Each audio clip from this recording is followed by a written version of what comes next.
What's up, audit fans? Today we're going to look at auditing for employee entitlements. We know that wage underpayment, sometimes called wage fraud, has been in the news a lot here in Australia recently. We've seen small businesses caught out, small restaurants. We've seen the chain 7-Eleven caught out doing a bit of a dodgy with their casual workers.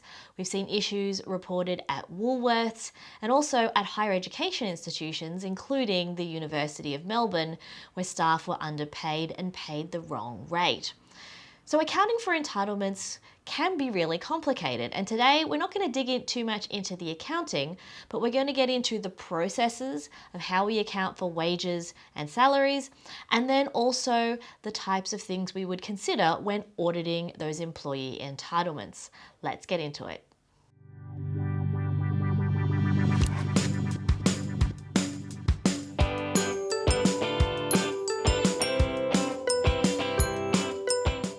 Hi and welcome to Amanda Loves to Audit. I am Amanda and I do love to audit.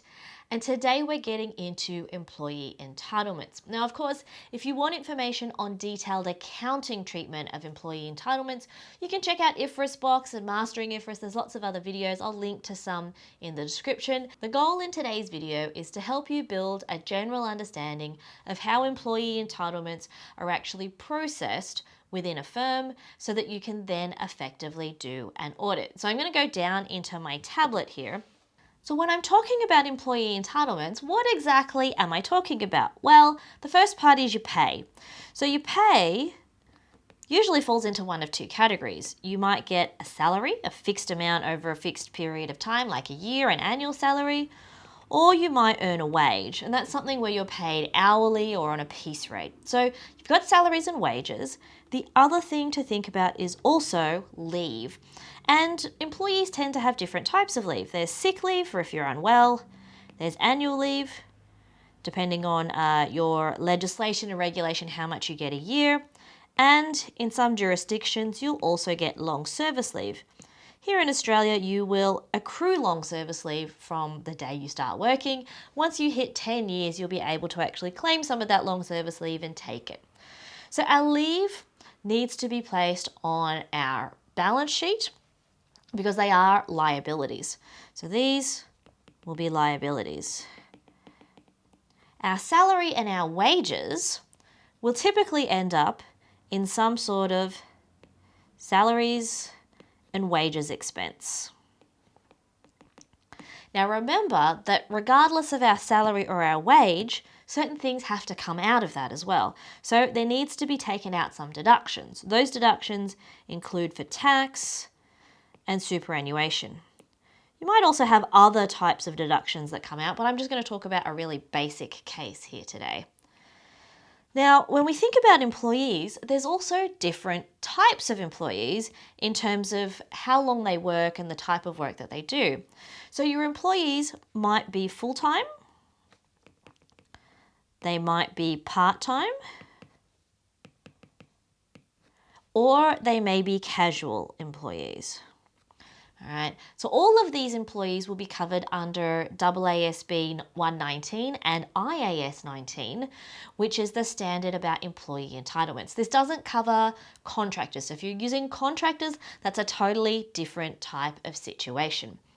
So that's the basic types of things we need to think about. We need to think about something that sits on usually mostly the P&L or the income statement in terms of our salaries and wages expense.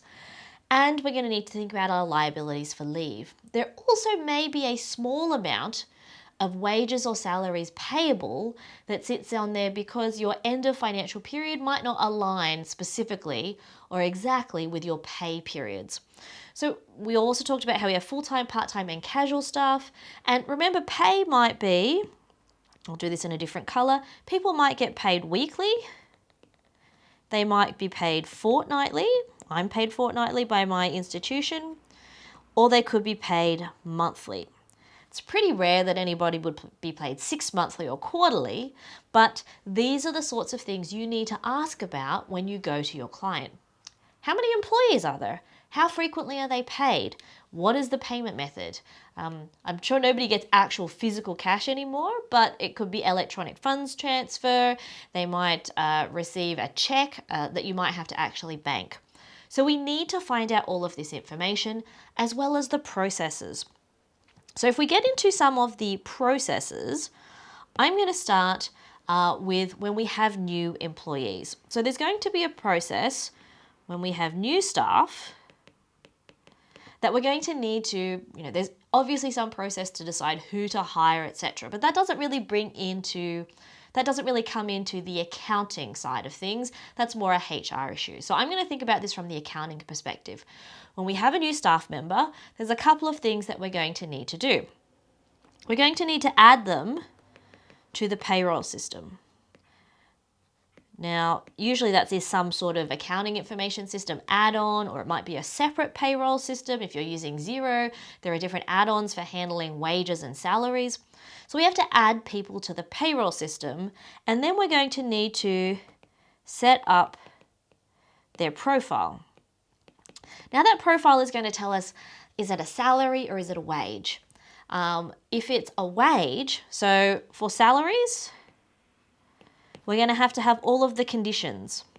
Those conditions are going to be annual pay,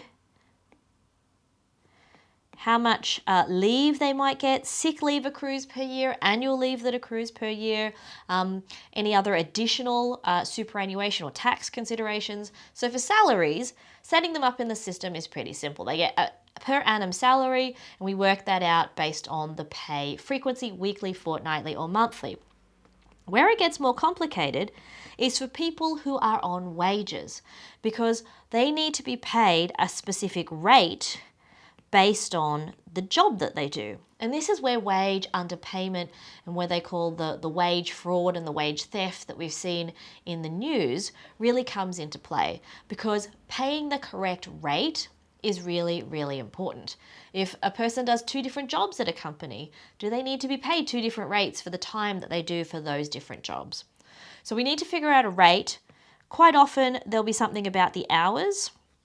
Now, they will have to put in timesheets, but how many hours are we expecting them to work? Sometimes when we hire part-time people at the university, it very clearly says, you're working no more than 15 hours a week. So there might need to be something in the system that helps cap out how much those people are going to be paid. So there's wages have to have that rate, and it might be quite complicated because remember, they will get hourly pay, plus they might get some sort of adjustment to that pay depending on if you're working on a weekend or a public holiday. In some different enterprise agreements and awards, Saturday work is paid at a different rate than Sunday work. So trying to figure out the correct rate to pay is really, really critical. So we have to set up those individual people within the system. That's really, really important. Someone will have to set those up so that we can then run the pay every so often. So we have that process to set people up, all right? Now, then, after we've got new staff, there's going to be the pay run. So they call it the payroll run or the pay run. That's going to be the process of paying your staff. Now, for your salary staff, that's going to be pretty easy because the salaries are the same every single frequent, monthly or weekly. So salaries, they'll simply just draw out that information from the contracts, from the systems to get that put together. When it comes to wages, however, how do we know exactly how long people have worked? Well, people are going to need to put in timesheets. And of course, there needs to be some supervision and approval of that timesheet process. If there's not some sort of approval of the timesheet process, you could put in 500 hours when there's only 35 hours in a week. So wages, pretty complicated when it gets to timesheets. And that's because, remember, depending on the day or the time that you work, there might also be different rates applied. So hopefully we've got a really great information system that has all of the rates set up, and then you just have to select what role you're doing, and it'll automatically take into account pay increases, sick leave, etc. So with the pay run, that they need to have all of that information. You need to have the salaries and the wage information before you can prepare the payroll run. All right, somebody is going to have to figure out how much each person gets paid and prepare all of these transactions ready to go. So the pay run will essentially be some process that says for each of your employees, here's how much they're all getting paid. So that's your employees, that's their pay, and then preparing whatever the bank details are. So somebody has to prepare the payroll run, and then there's got to be a process to actually run the electronic funds transfers. All right, I'm not going to talk about cash payments. You shouldn't be having cash payments over payroll. There's way too much risk there. But then you have to have, somebody presses the button that says, okay, all the money is going. And at the same time, so you need to have the EFTs, plus it generates pay slips for people so that people can look at their pay slips if they need to. And at the same time, send the government any information that they might require. So in Australia, we have single touch payroll, which means that when you pay people, that automatically goes to the government and that information is always updated. So the pay run, there's quite a complicated process there. Then you're going to need a process for managing leave. All right, because when people take leave, what they're doing is they're reducing the liability when they take leave. And then also, over time, they accrue leave. Oops, I can't spell accrue. So that means every month that goes by, they accrue some annual leave time. So we need to make sure that two things, when people take leave, the liability is decreased, and when they earn leave, we're recognizing that liability is being put aside on our balance sheet. So that's leave. Remember, there are different types of leave as well. Sick leave, annual leave, long service leave. It's essentially all the same principle. Now, the final thing we want to think about from an accounting perspective is termination. So termination might be that somebody is fired. Right now we have a lot of voluntary redundancies. So there's quite complicated redundancy payments. So when someone gets terminated, you need to make a payout. Sometimes that might be just the general pay owed. Sometimes there might be leave to be paid out. Sometimes, like in the case of voluntary redundancies, there might also be additional termination payments. And that can get quite complicated because additional termination payments also take into account how many years you've been in service, how many weeks, and there's complex formulas there, and they often have their own tax implications. So that's the basic process around the accounting. Now I'm going to use my red pen and I'm going to go back and I'm going to highlight where the controls are around these processes. So when it comes to new staff, obviously someone in HR will approve new people.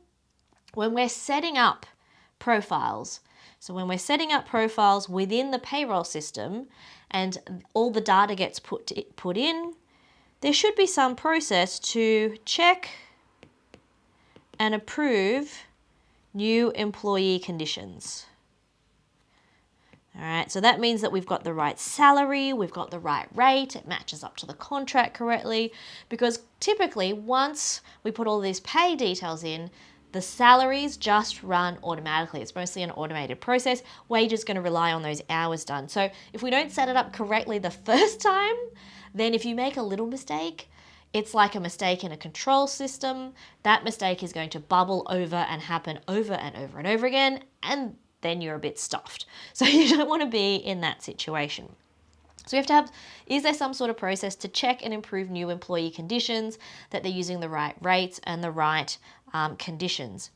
When it comes to the pay run, for the salaries, it's mostly related to setting it up correctly. But with the wages, remember there needs to be that approval of the timesheets.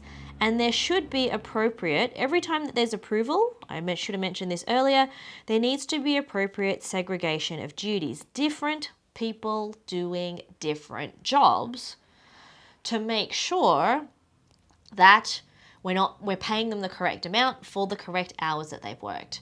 So there should be some process to make sure people can't work too many hours. If there's a system that says you're booked in for certain shifts, your timesheet system might check to make sure that it's not outside those appropriate hours. So there should be an approval process.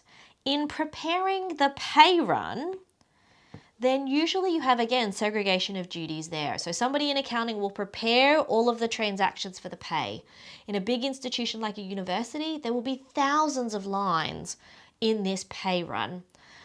What you have to do is you need to make sure that there is somebody preparing the pay run and then also checking and approving the pay run for that electronic funds transfer. All right. In some organizations, it might even be two people who are not related to the accounting team, checking over the pay and making sure that when we press the button to say pay in our banking system, that we're doing that correctly. Also, the system generates pay slips and sends the government information. That should all be automated within the systems. But usually the process to press the pay button to make sure that the money goes to the employees, that needs to be checked by a human and approved. The system should record who that is when they checked it as well. Now, when it comes to leave, all of these leave entitlements are normally in some sort of system. I know that in my system, people have to apply for leave. It has to be then approved. All right, and then it's automatically taken out. So once leave is approved by my boss, that's automatically updating the system. So when leave is approved, we should see automatic update to the pay information. That's because if I'm taking leave, I still get paid the same amount if I'm on a salary, but I need to make sure that it's updating the liability. So it's automatically updating, not necessarily, probably that's not quite accurate there when I say pay info, but automatically update leave accounts. All right, and leave journal entries. So you would expect that there would be some sort of automatic journal entry when those leave things happen. Now, this is where it gets a little bit complicated. I guess if we're having leave and I'm booking it for 6 months' time, I don't want the leave to come out now. So those leave items, especially for future leave, let me just write that down. So for future leave, we should make sure those are properly scheduled. All right, so that's so that they happen in the future. If you're sick, you put in a leave application for 2 days ago, then hopefully when that gets approved, it should also run journal entries to update and say that I've taken some sick leave. If my boss approves future annual leave, then it should schedule to say in 6 months' time or in 2 months' time, be sure to take away this annual leave so that I don't get charged taking that annual leave straight away. So the last step was termination. And remember, termination is when people get fired. So in calculating those payments to people who are going to be leaving, because these often require manual adjustments and people don't necessarily always leave on the pay date or the end of the month or something that's really easy, there is usually some sort of review process of the final payment, just to make sure it's okay. So somebody prepares, here is what this person is leaving, here is everything that they're owed, and there should be a review process of that final payment and approval before that it goes into the pay run for those bank transfers.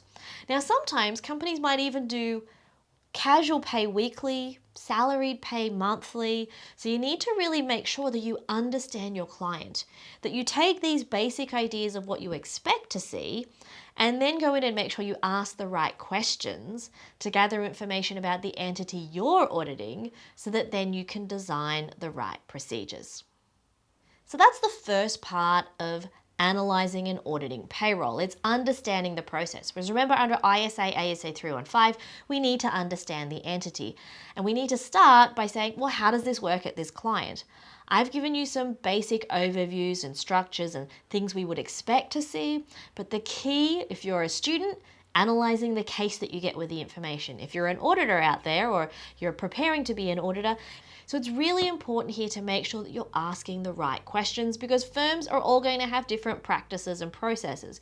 Sure, there are some common information systems, accounting information systems and payroll systems that people will use, but they might be implemented differently in different companies.